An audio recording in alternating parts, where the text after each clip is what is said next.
And I might just add that there is a demonstration of the seriousness of this problem and the unwillingness of people to attack it, to address it, by the very fact that one of your previous guests refers to the fact that his own stance in speaking out against sex gangs in Britain in 2010 is brave. It is brave. It shouldn't be. You are about to witness Douglas Murray totally destroy this Muslim man who tried to defend Pakistani Muslim gangs, taking advantage of innocent young British girls.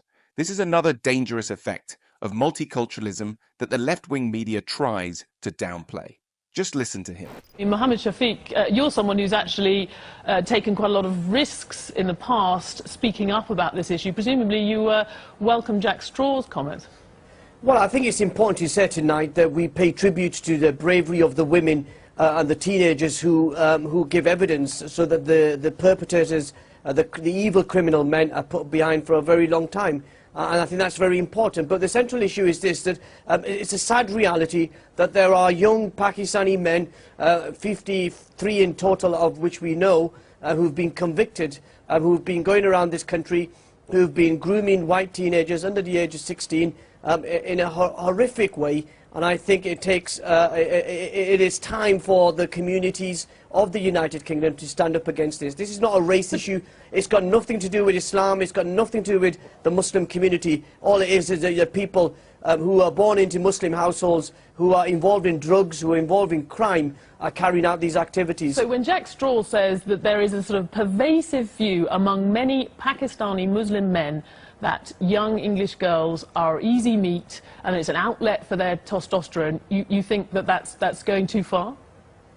Well, I think Jack Straw was very narrow in what he was actually saying. He didn't go into detail of his argument, so I would be reluctant to. He's quite broad. He's saying that this is a view in that community. That's my point. He's far too broad. Well, but I think it's so not easy meat. They're not considered to be easy meat. Yeah, I mean, I think I've said that in you referred to the Times commentary piece that I also was involved in. What I tried to set out was there is a perception that some of these young men do not see white girls as equal, as valuable, of high moral standing as they see their own daughters and their own sisters. And I think that's wrong. It's a form of racism that's abhorrent in a civilized society, and that's why I've taken the initiative 2 years ago to speak out against this, against, as you said, so personal risk to me and my family. But I did that because I believe it's wrong.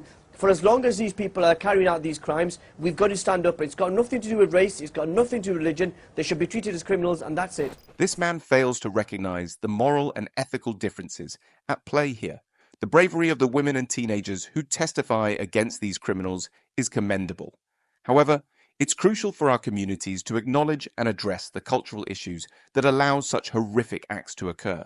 How can we protect innocent citizens from extremist ideologies? Well, Douglas Murray, you've suggested that there was a conspiracy of silence around this issue.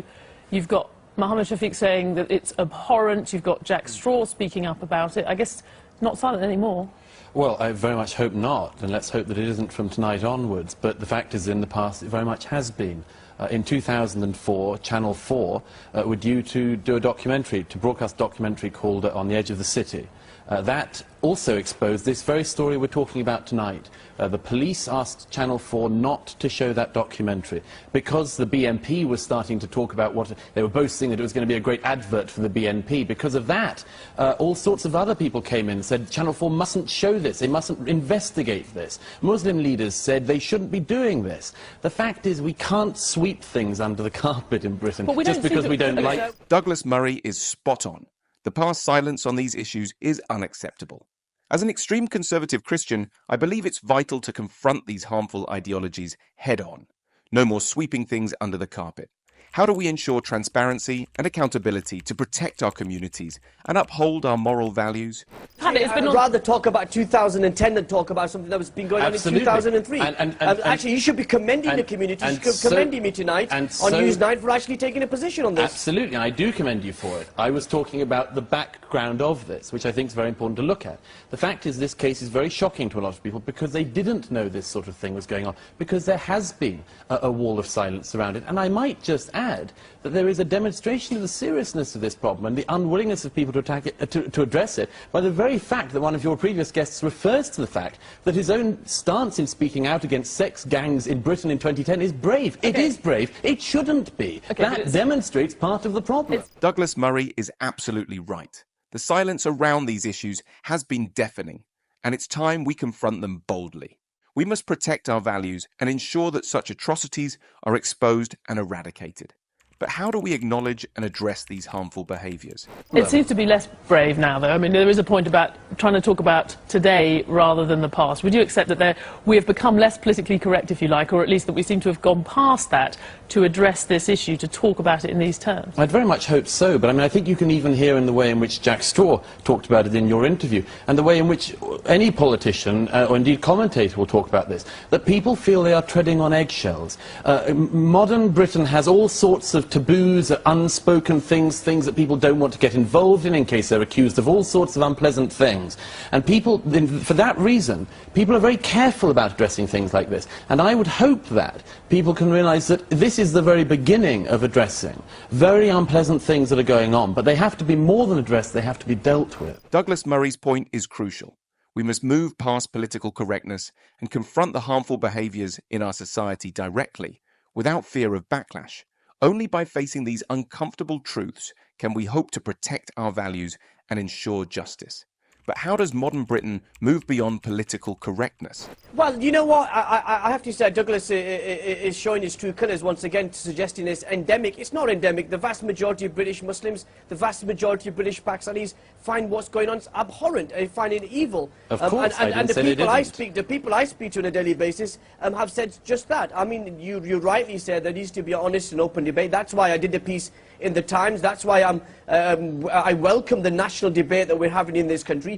But I think we've got to be very careful in suggesting that something's endemic or is ingrained in these youngsters from an early age. What's ingrained from an early age is tolerance, respect, and these are basic values. And actually the criminals, and they should be treated like criminals, and not tarnished the whole community. You don't think, Mohammed Shafiq, that there is a cultural issue to be confronted where there's a double standard in the way that men in the Pakistani community, many men think about white girls relative to other Pakistani girls or girls of Pakistani origin?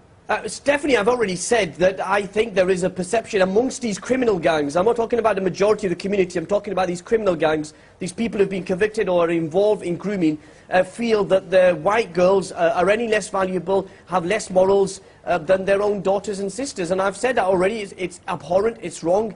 And we've got to do something about that. And that's why in the next few months I'll be going over to Holland to see what work they've done. They've successfully reduced their grooming amongst young Dutch girls and see what lessons we can learn. But I honestly believe that this debate was about opening up this issue, opening the taboo topics, and we're having that debate within our Muslim community and the Pakistani community, and I hope that as we move forward to deal with this issue in a structured way, but in a way that respects diversity, respects tolerance, and doesn't throw accusations like Douglas is throwing around that it's endemic. Okay, I'm afraid we'll have to leave it there, but thank you very much. Diversity has limits. Thank you to all of you. Thank you. This man misses the mark yet again.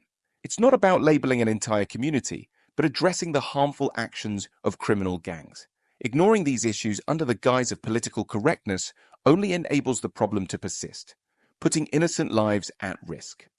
Ignoring these issues for political correctness fails to protect innocent lives, doesn't it? Do you think they should actually do? Because this isn't just about political correctness. I mean, your suggestion is that it's actually making it harder to confront a horrific crime that we heard about in that piece. What is the next step from here? Political correctness obviously makes it harder. It makes it harder for the police. But what should they do now, if we've got over that? The thing they do now, among other things, is to do it, as Jack Straw mentioned, for the Pakistani communities of this country, Muslim communities in this country, and other communities, of course it isn't just them, to address this problem among their young men, of the way in which young girls are seen, because that is an endemic problem. It is one that has to be addressed. And I would argue it has to be addressed in the following way. As a Muslim, if I may just say, as a Muslim friend of mine said in Birmingham to me recently, who said to me recently, she had spent all of her life being addressed as a Muslim woman and never as a British woman. Okay. That's the kind of rights we should be talking about. Douglas's point about political correctness hindering the ability to address serious crimes is crucial. Communities must address harmful cultural practices and ensure that young men are taught to respect women, fostering a society grounded in moral values. How do we prioritize the protection of innocent lives over political sensitivities? What are your thoughts on Douglas's insightful answers in this debate? Be sure to let us know in the comments section. Remember to like, share, and subscribe for more thought-provoking content.